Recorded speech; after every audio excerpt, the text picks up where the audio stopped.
Back. We'll begin looking at our neurophysiology now. And so part two, we'll start off with looking at what's happening physiologically at the cells for generating that action potential.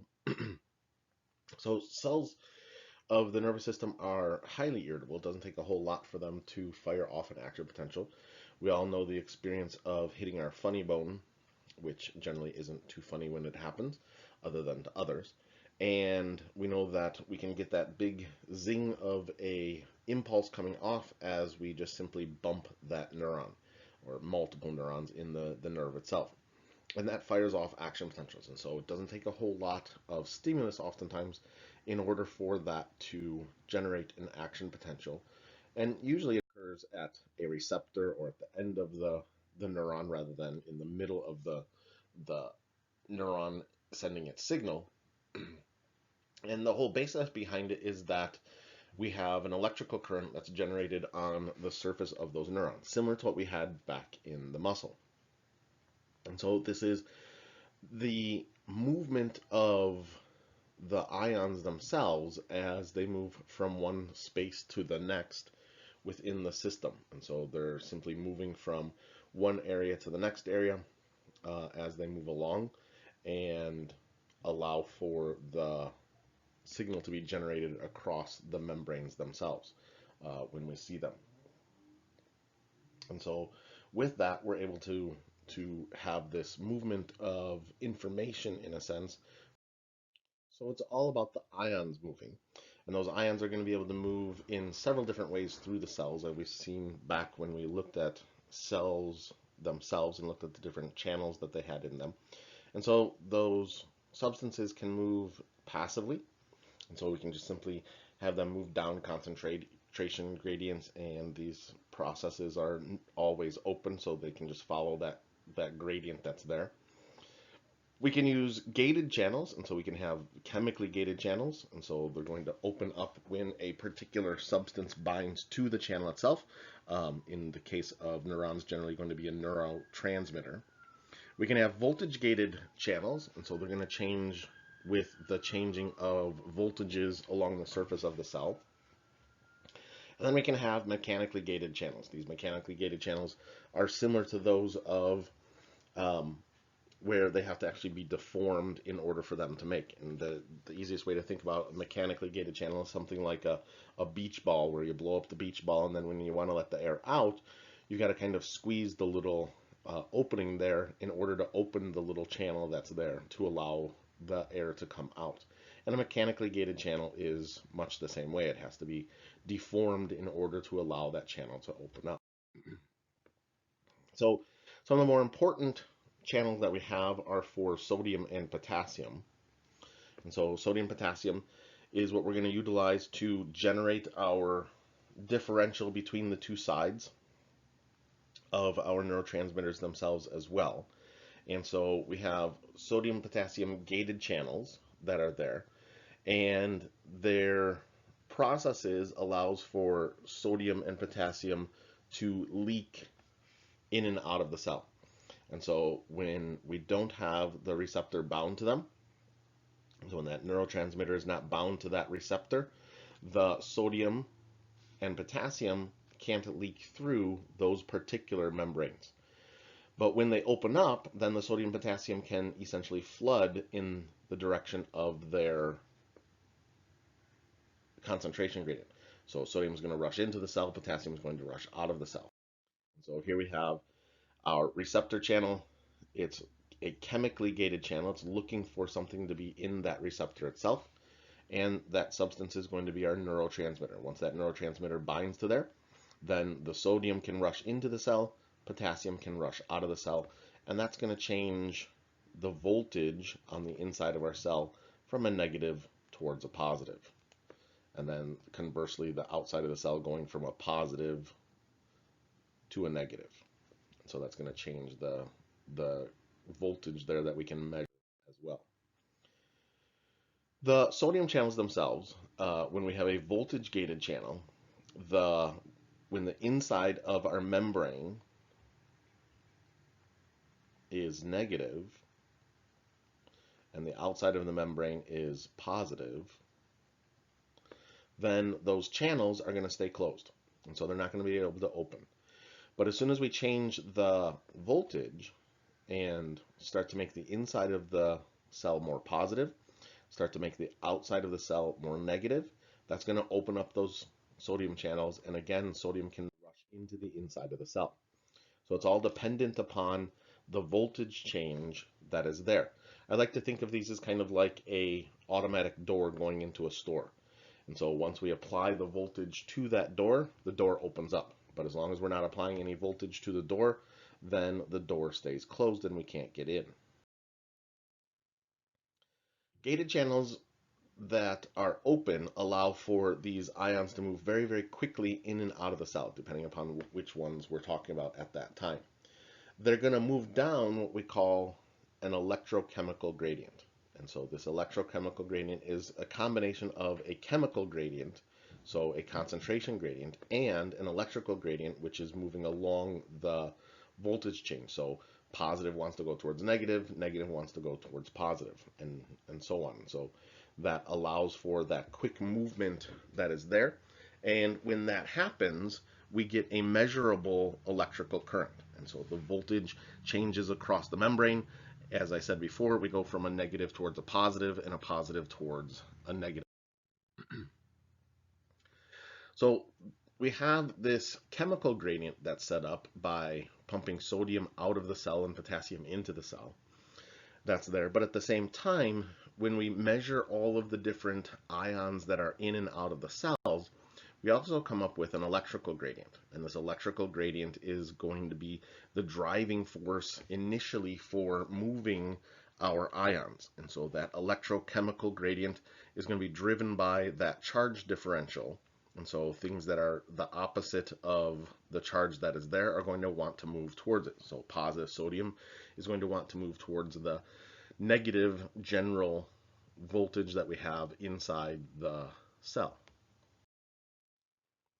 If we were to measure everything that's in and out of the cell in terms of the voltages that are there, in terms of the ions that we can see in there, we see that we have many different substances, including sodium, potassium, which we've been talking about. And then we've got negative ions, things like chloride ions. And we also have many, many proteins. And proteins also have a charge on them as well.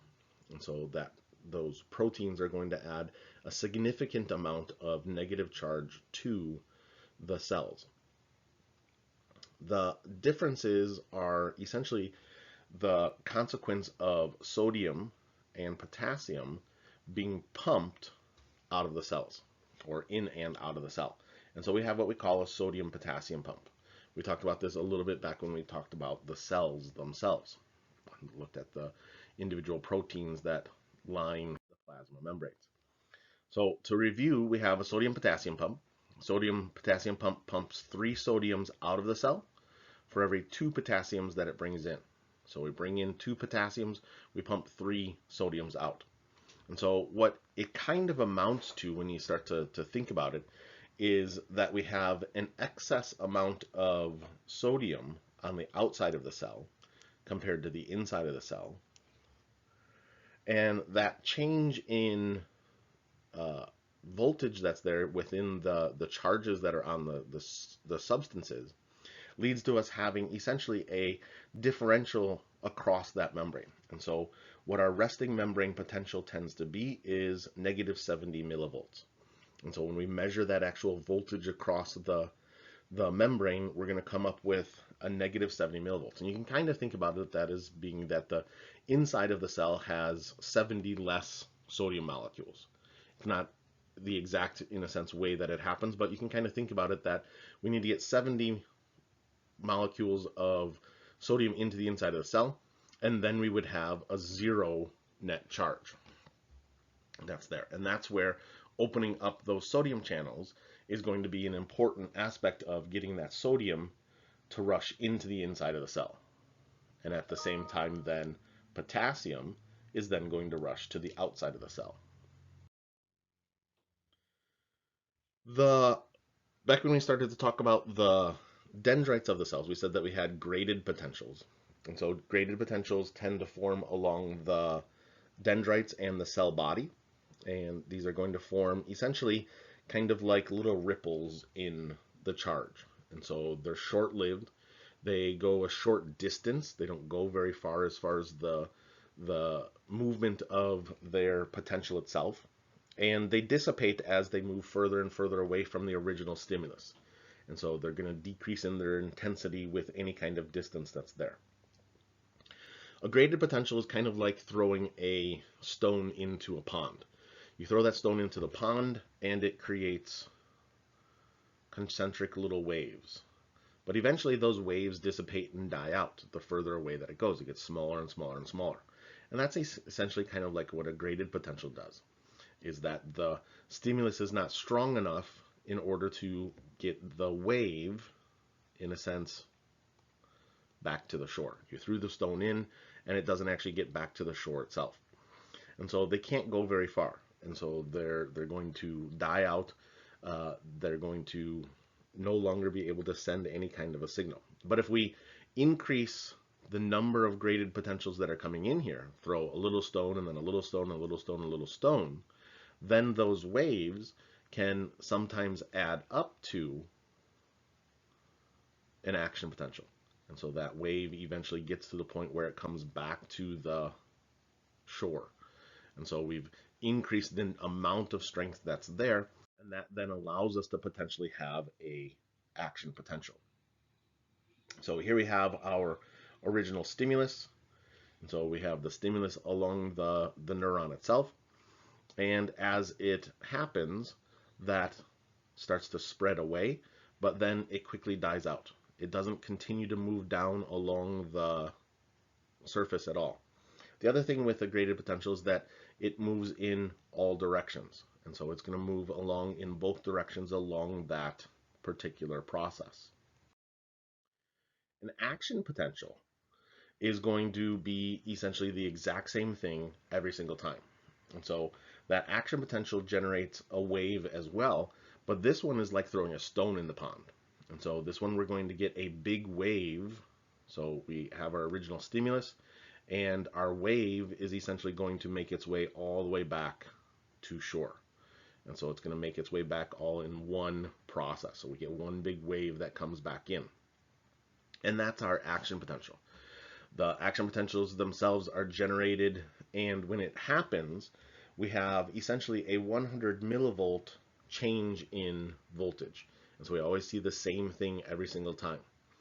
That wave itself doesn't dissipate, it doesn't change in strength along the length, and it's also unidirectional.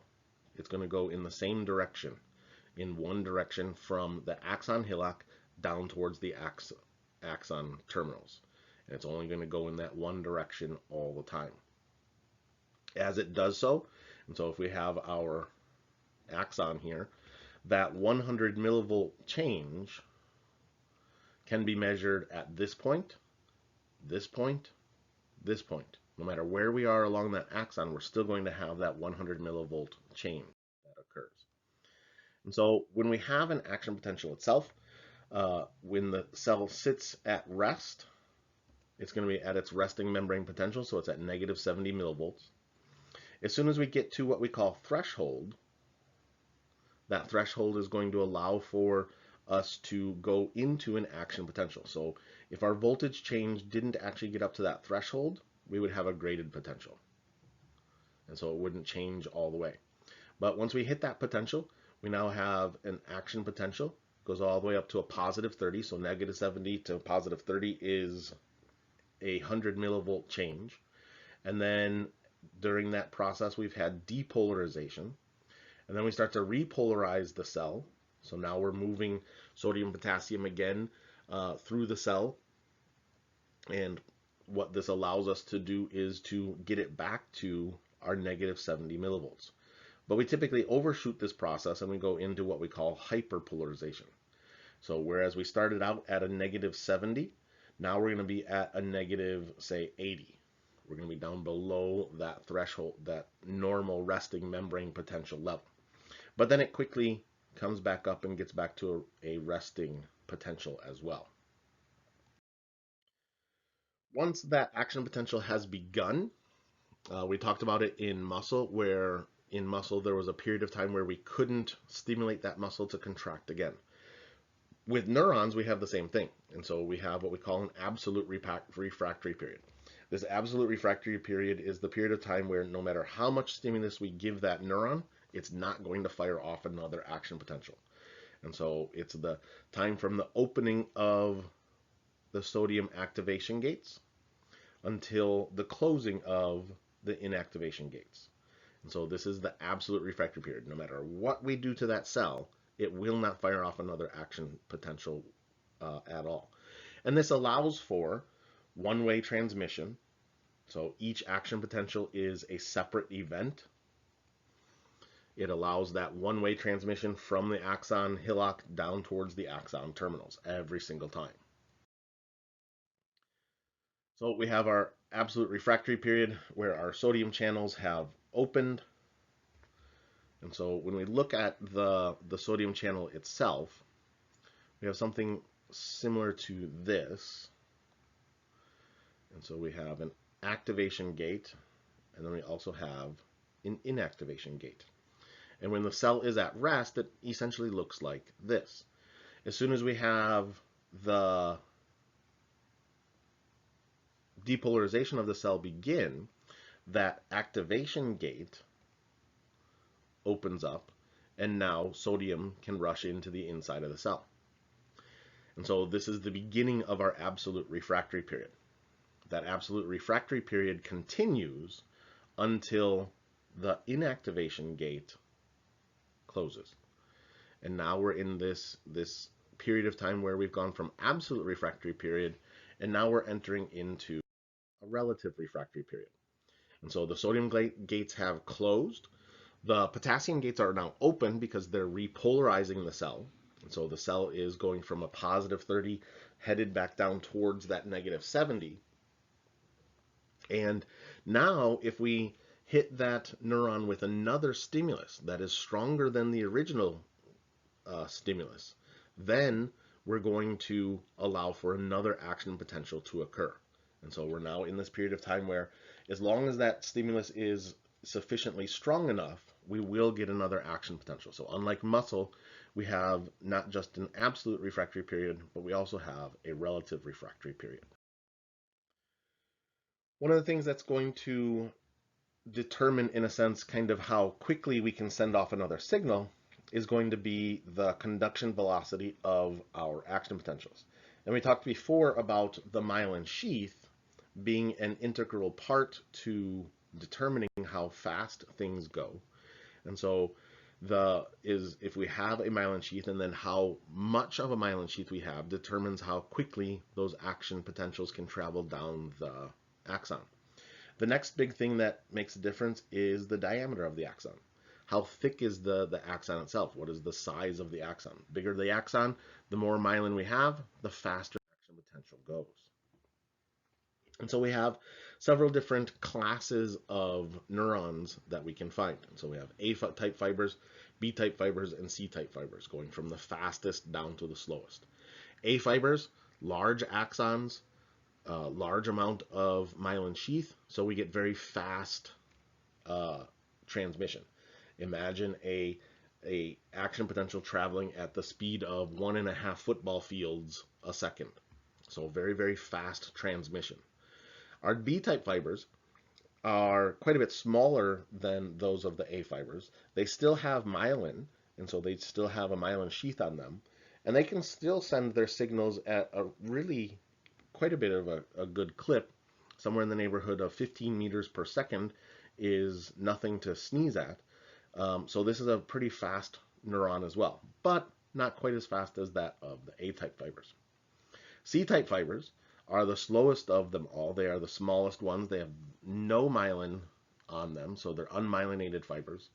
And even these fibers can still travel at about 6 feet a second. And so they're going to still get that signal essentially from your big toe up to your brain in the matter of a second. And so it doesn't take a whole lot for these neurons to travel the entire body. But some of them, those that are designed for essentially like reflexes, and so sensory information coming in and then having to go right back out to motor to the skeletal muscles for something like touching a hot pot, things like that, we want to have the fastest fibers involved.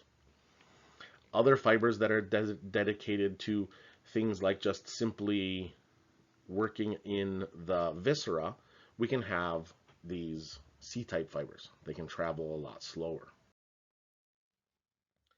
So the whole idea of the myelin sheath is that we end up having these coverings around the cells themselves. And what that allows for is what we call saltatory conduction.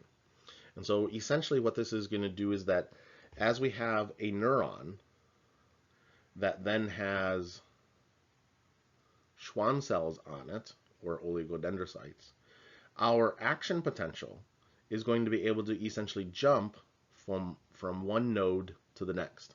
And so it's going to skip a large amount of the axon itself. And so this just simply speeds up that transmission. And so this makes it so that we travel very, very quickly along the length of that axon. So we're going from one node to the next node to the next node to the next node. And in those nodes, this is where we have concentrations of those ion channels. And so this is where we're going to have those voltage gated channels opening up, allowing for the inside of the cell to change in its voltage, and that's going to then allow for very, very fast transmission of the action potential itself. And that then allows for that information to get from one place to the next in the realm of just a couple of milliseconds throughout the body itself. And so very, very fast transmission when we talk about saltatory conduction. When we compare saltatory conduction to that of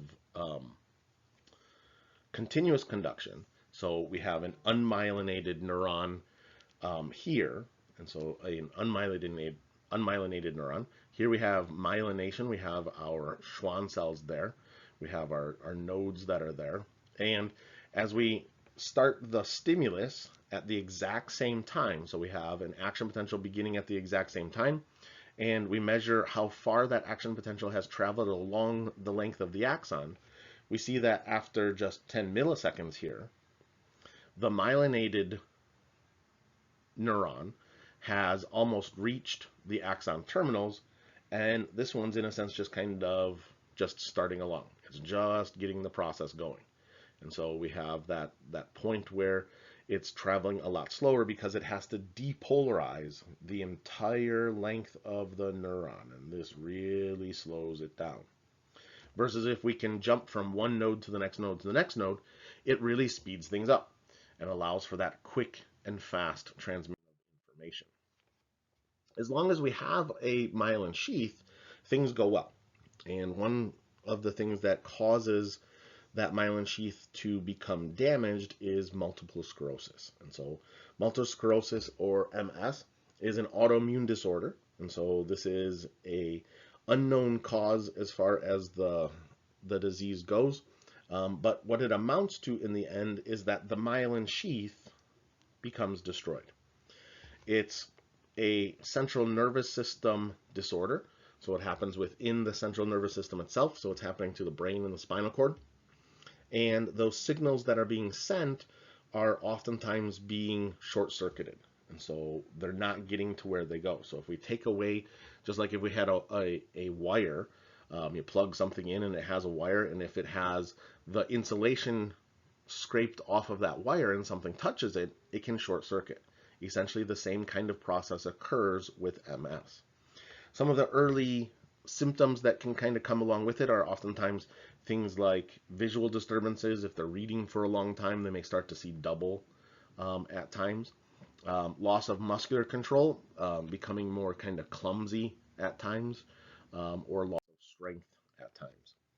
The sclerotic portion, in terms of one of the hallmarks of the disease, is that it causes sclerotic lesions within the central nervous system here.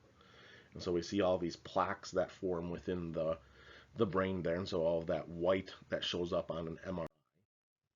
Those can become very, very large at times, and so they can become very large structures that are there within the brain.